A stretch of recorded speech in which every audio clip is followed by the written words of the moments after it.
ओंकारनाद।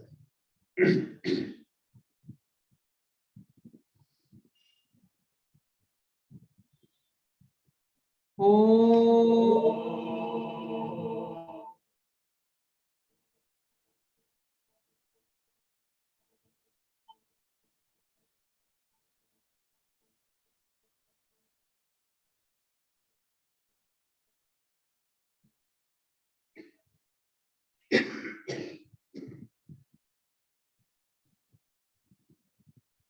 सांस भर लीजिए। सांसारिक व्यवस्था से ये ओंकार नाद मुक्त कर देती है। जैसे ये नाद में हम किसी अलग दुनिया से बात करते हैं, जो सत्य है। और तीन अ उ म में जैसे सारा भाषा कोश डिक्शनरी उसमें, इस ओंकार नाद की व्यक्त करने की अभ्यास से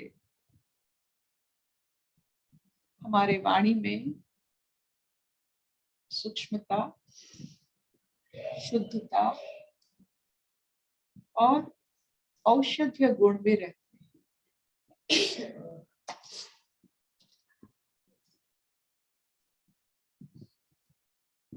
तो आज पढ़ते हैं सांख्य योग की 19th श्लोक। बहुत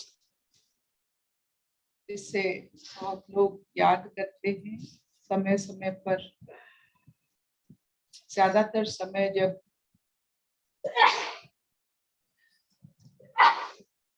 कोई निकटतम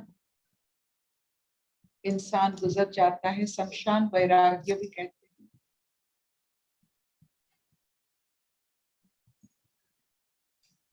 जो सत्य है वो वैरागी भी है।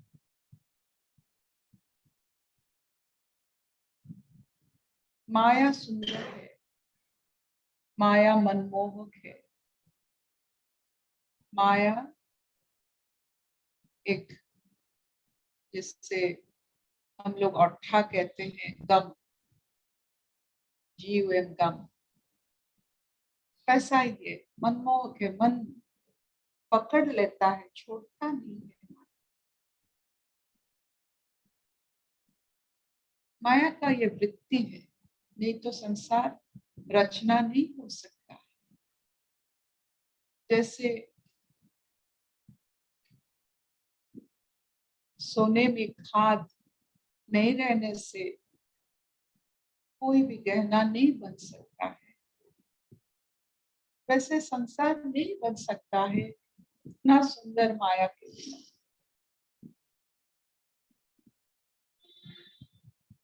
माया जैसे मानो एक मोर सुंदर है, नाचती है, लेकिन जब मोर की पंख बादल गरजने से खुल जाता है, उसमें सहस्र आंख होते हैं। वो जो मयूरपंख कृष्ण पहनते हैं, उसका मतलब होता है इतने जो सहस्र आंख जैसा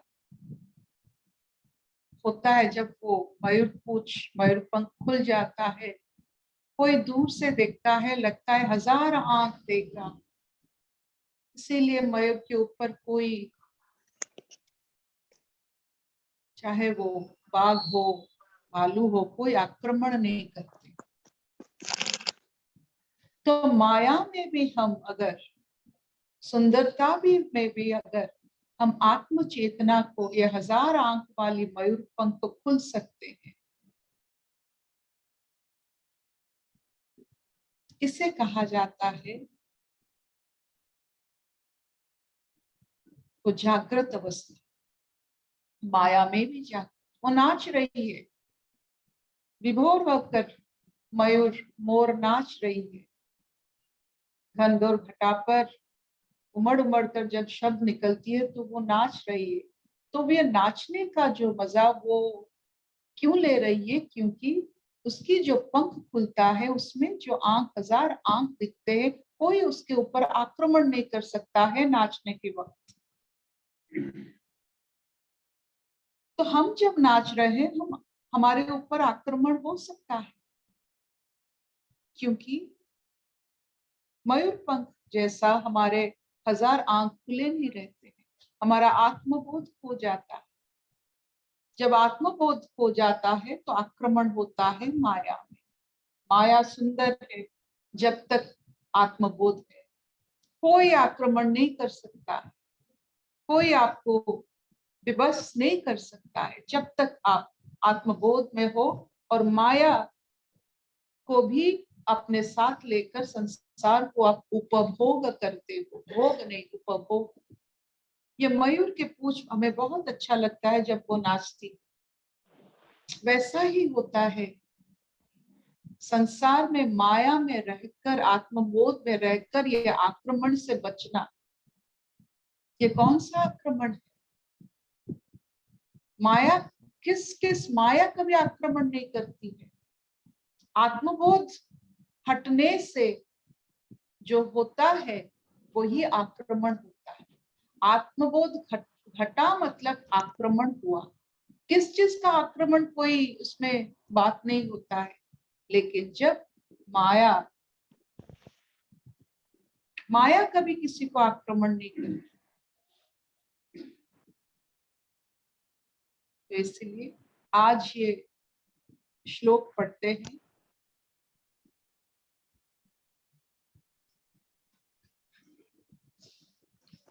तो 19th श्लोक का, य एनम वेति हंतारम ये च एनम मन्यते हतम उभौ तो न विजानितः न अयम हंति न हन्यते। ये सबसे बड़ी बात। ये जो आत्मबोध है जिससे हम बने हुए हैं, पता नहीं मुंजो अलाए छो तो अची वञे जिसमें घड़ी घड़ी। शरीर का एक लेप होता है, कुछ भी शरीर हो सकता है। ना आत्मा किसी को मार सकता है ना मर सकता है, ये सब जानते हैं।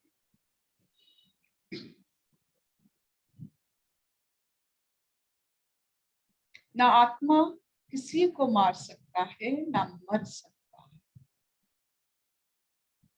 तो संसार रक्षा करने के लिए, ये समाज रक्षा करने के लिए, ये प्रकृति को रक्षा करने के लिए व्यवस्था चाहिए। चाहे वो बाघ हो, इंसान हो, सांप हो, बिच्छू हो, ये संसार को रक्षा करने के लिए ही जन्म लिए हैं। अगर संसार को कोई ठेस पहुंचाती है तो उसे मार दिया जाता है। प्रकृति उसे मारने की मतलब, और मार तो नहीं सकते, बदलने की कोशिश करता है, उसकी काया को छीन लेता है और एक काया देता है। हम लोग अपने किरदार अगर ठीक से नहीं निभाएंगे, माँ हमारी हमारा वस्त्र बदल कर और एक वस्त्र देगी कि तुझे राजा शोभा नहीं देता है, तू रंग बन के ये वस्त्र पहन, तू अच्छा किरदार निभा सकता है। तो ये जो बिच्छू का किरदार है, हाथी का किरदार है, मनुष्य का किरदार है, वो सब संसार को रक्षा करने के लिए बनाया है। मनुष्य जैसा एक ऐसा विचित्र जीव पूरा संसार को जो नाश कर सकता है वो सिर्फ मनुष्य ही है। इसीलिए मनुष्य में युद्ध होता है, क्योंकि वो संसार को नाश करता है। संसार का मतलब पूरा प्रकृति के ऊपर उसका भयंकर प्रभाव रहता है। जिसकी वजह से इंसान तो क्या, पशु पक्षी पेड़ फूल लता सब अपना सौंदर्य खो देते हैं इस मनुष्य के कारण। तो उस मनुष्य जिसकी वजह से ये हो रहा है, उसको प्रकृति जरूर किसी तरह में उसे बदलेगा, चाहे वो युद्ध में हो, उसको अलग किरदार मिलेगा, उसका वस्त्र लिया जाएगा, क्योंकि वो विपरीत बुद्धि इस संसार को चोट पहुंचा रही है। यही हो रहा है। तो जो संसार को चोट पहुंचाता है उसको बदलना है, उसको बदलना पड़ेगा। किसी प्राणी के लिए और प्राणी व्यस्त हो अव्यस्त हो, ये सबसे बड़ी सोच की बात है। हमारे लिए, हमारे वजूद के लिए, हमारे सोच के लिए, अगर पास पड़ोसी से लेकर, पड़ोसी सिर्फ इंसान नहीं होते हैं, वृक्ष भी होती है, पशु भी होते हैं, पंछी भी होते हैं, फूल भी होते हैं, आकाश होता है, वायु होता है, ये सब हमारे पड़ोसी हैं। हमारे कारण अगर हमारे चारों तरफ को दुख पहुंचे, आप पोल्यूशन को ले लो, क्लाइमेटिक चेंजेस को ले लो, कि बदलना होगा। अभी युद्ध हो रहा है, ये भूखंड इतना भार सह रहा है, इतना इसमें इतना अत्याचार हो रहा है, वो विप्लव करेगा ही करेगा। प्रकृति, प्रकृति माँ है, वो सबको पकड़ के रखना चाहती है। तो कोई मनुष्य इसके बारे में गलत सोचे तो वो मनुष्य को बदलना है, प्रकृति को नहीं। तो ऐसे समय में जब नीति अनीति की बात हो रही है, डर निडर की बात हो रही है, तो मरना पड़ेगा, ये शरीर को छोड़ना पड़ेगा। ये शरीर ठीक से काम नहीं कर रहा है, प्रकृति के लिए, अपने लिए काम कर रहा है, प्रकृति के लिए नहीं काम कर रहा है। ये संसार के सौंदर्य के लिए, इसकी महिमा के लिए नहीं काम कर रहा है, इसको जाना है। अगर ऐसे व्यक्ति बहुत हो जाए तो युद्ध बनता है। एक जैसा अप्राकृतिक सोच अगर होता है तो एक टीम बनती है, तो युद्ध बनता है। एक होते तो एक को हम बदल भी सकते थे। अगर इससे मास साइकोलॉजी बन रहा है, क्रिमिनल साइकोलॉजी बन रहा है, तो उसे बदलने के लिए युद्ध ही करना पड़ता। जब युद्ध होता है कोई नहीं मरता है, सोच मरता है, अनिति मरता है। जिस वजह से प्रकृति को हानि पहुंचता है वो सोच मरता है। और काल काल तक ये जो युद्ध का एहसास वजह जो है वो रह जाता है। कोई भी नारी को उल्लंघन करने से युद्ध हो सकता है, ये रह जाता है हमारे जहन में, और अभी तक रहा है, बार बार हम दोहराते हैं और इसका असर भी पड़ रहा है हमारे ऊपर। तो ये जो ना आत्मा मार सकता है ना मर सकता है, और जो ये सोचते हैं आत्मा मरता है और मारता है वो अज्ञानी है। इसके बारे में यहाँ कृष्ण भगवान क्यों कह रहे हैं? क्योंकि अभी और समय नहीं है सुलह करने की। ये अनीति इतना बढ़ गया है कि अगर ये और बढ़ा तो संसार में कोई मानसिक स्थिति में सचेतन आध्यात्मिक भाव नहीं उगेगा, सब डर में रहेंगे। जहां अनिति होता है वहां डर पैदा होता है, डर से आध्यात्मिक भाव नहीं उपज होती है। जहां ईश्वर का गुणगान नहीं होता है वो धरती किस काम का। अगर हम हर समय डर में रहे, अपने जीवन के लिए हर समय डर में रहे, तो हम ईश्वर की गुणगान नहीं कर सकते। स्वस्थ अवस्था में अस्वस्थ होकर डर की अवस्था में गुणगान नहीं होता है, उसकी महिमा हम नहीं प्रचार प्रसार कर सकते हैं। जिस अवस्था में ईश्वर का भाव खो जाता है, डर की अवस्था प्रकृतिस्थ होता है, उस समाज को बदलना चाहिए। मनुष्य का जन्म ईश्वर की डिस्कवरी के लिए, अपने जीवन में डिस्कवरी का मतलब होता है उद्भावन के लिए। मनुष्य का जन्म इसीलिए हुआ है कि वो ईश्वर को उद्भावन कर सके। एवरीवन, ऑल शुड डिस्कवर ईश्वर, इसीलिए वो मनुष्य बने। अपने तरह से अपना ईश्वर जैसा आप बनाए, ये आपकी मर्जी है, लेकिन जीवन में ईश्वर की आविर्भाव होनी चाहिए। ये ऐसे ही समाज होनी चाहिए कि हर एक इंसान अपना रास अपने ईश्वर के साथ रचा सके। यही होता है। ये जो रास लीला का कितना सुंदर भाव होगा उस समय जब रास लीला रचती थी और ईश्वर का भाव सब में था, प्यार का भाव, प्रेम का भाव और निडर का भाव, समझ का भाव। जब ये रास लीला छूटती तो युद्ध होता है, प्रेम छूटता है तो युद्ध होता है। प्रेम को जो भी हत्या करता है, युद्ध होता है। तो जब युद्ध होता है, किस लिए हुआ? कौन मर रहा है इसमें? जो सोच मर रहा है, जहां से ये घृणा वाला सोच उत्पत्ति होता है, उसको मरना पड़ेगा, उसको बदलना पड़ेगा। मतलब उसका जहां से उत्पत्ति होती है ऐसा घिनौनी सोच कि ये जमीन मेरा है, उसको मैं नहीं दूंगा, उसको मार दूंगा, ये सोच, उसके पत्नी को उलग्न करूंगा, ये सोच है, इसको मरना है। ये नहीं रह सकता है। जहां ईश्वर रहते हैं ऐसा सोच नहीं रह सकता है। इसीलिए इसको बदलना पड़ेगा। तो कौन बदलेगा? ये शरीर। कौन नहीं बदलेगा? ये आत्मा कहता है ये शरीर बदलना पड़ेगा ताकि वो सोच बदले। इतना चलेगा? Will this do? बहुत बढ़िया, चलेगा। बहुत अच्छा। इतना चलेगा? चलेगा हाँ। चलेगा।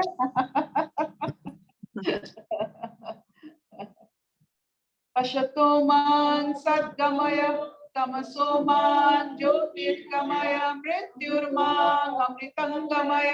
सर्वे सुखिनः सन्तु सर्वे सन्तु निरामया सर्वे भद्राणि पश्यन्तु मा कश्चित् दुःखभाग् भवेत्। ओम शांति शांति शांति। So this finish at class. Take home note. क्यों हुआ ये युद्ध? ये आत्मा और शरीर का कहानी क्या है? शरीर कैसे बनता है और छूटता है? प्रकृति का काम नहीं आता है तो ये शरीर को जाना ही है। और जो नहीं जाता है, जो दृष्टा है, वो हर समय रहता है। वो दो पंछियों की बात होती है, एक पंछी खाता रहता है, एक पंछी देखता रहता है। जो देखता रहता है वो आत्मा है, जो खाता रहता है और जो भी संसार में कर रहा है वो दूसरी पंछी होता है। तो हर समय ये दूसरी पंछी जो खाता रहता है, व्यवहार करता है, प्रकृति को ठीक से ना करे तो उसको जाना पड़ेगा। लेकिन देखने वाला देखता है, उससे कोई फर्क नहीं पड़ता, क्योंकि वो संसार से उसको कुछ नहीं चाहिए। जो संसार से रजभस होता है, अगर वो ठीक से नहीं हो रहा है, उसको जाना है।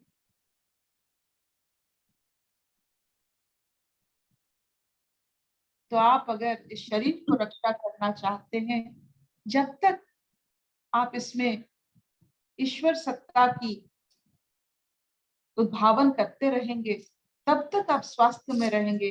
तब तक संसार में रहकर भी आप ऊपर वाले पंछी की तरह भी रह सकते हैं। जितना कम संसार में उलझना, जितना कम, उतना आत्मस्थित होना।